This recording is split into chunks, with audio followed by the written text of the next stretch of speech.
Abduction, Chapter 22, Part 2. I turned my head to see out of the corner of my eye a willowy black shape hiding by the door to Echo's in my room. The creature blended in very well, so much so I had to keep blinking my eyes to hold it within my sights, but I knew what I was looking at. An alien, also known as a gray alien. A cold chill shot through my body that caused an involuntary shudder. Scared? Yes, I was terrified. If there was one gray, there were more of them in the apartment. Echo and Tatiana were in separate rooms, but only one door that was cracked open was the one that held Echo. A cold glow began to emanate from her room and intensified. Pure horror froze me to where I sat on the couch.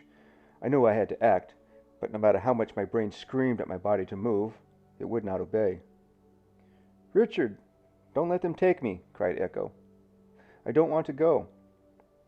Hearing Echo's voice was enough to unglue me from the couch, but I felt sluggish, like something was fighting to keep me away from the room.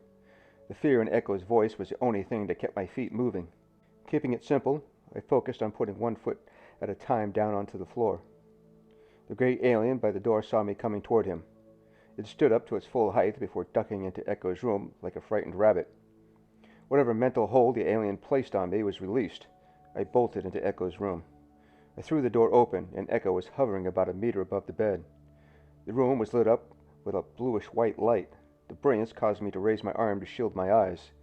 Outside of the window was the source of the light beam, and my guess was a spacecraft.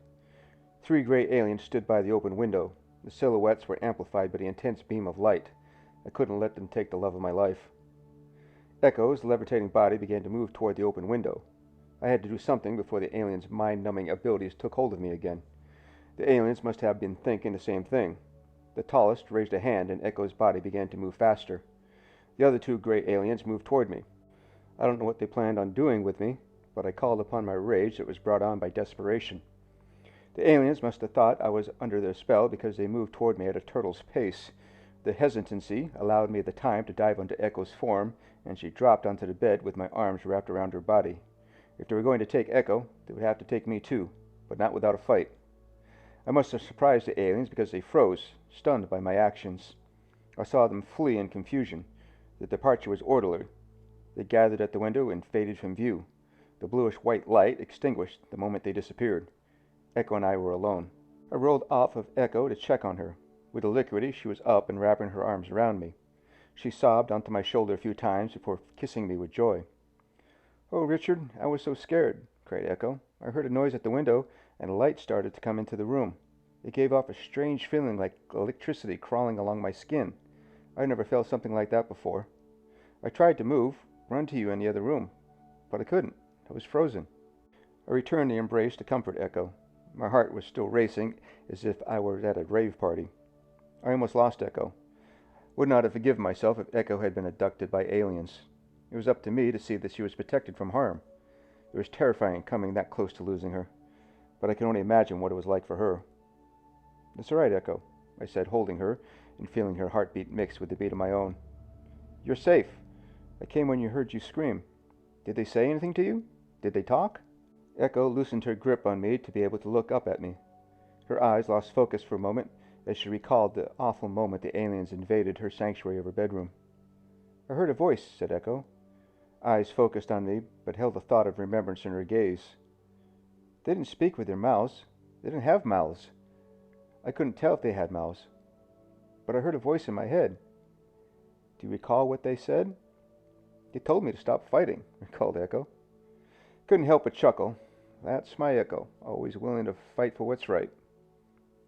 Through the open doorway, Tatiana came into the room. Her eyes were still full of sleep, as she was oblivious to what had taken place in just one room from her own bedroom. She was still finishing wrapping the robe around her body when she stopped short of the bed. "The 2 of you have made up? Everything is good?" muttered Tatiana. I was envious of Tatiana. She was oblivious of what had just taken place. I was also grateful that she did not have to experience the fear of what had happened in her apartment. Echo placed her head against my shoulder again and looked in the direction of Tatiana.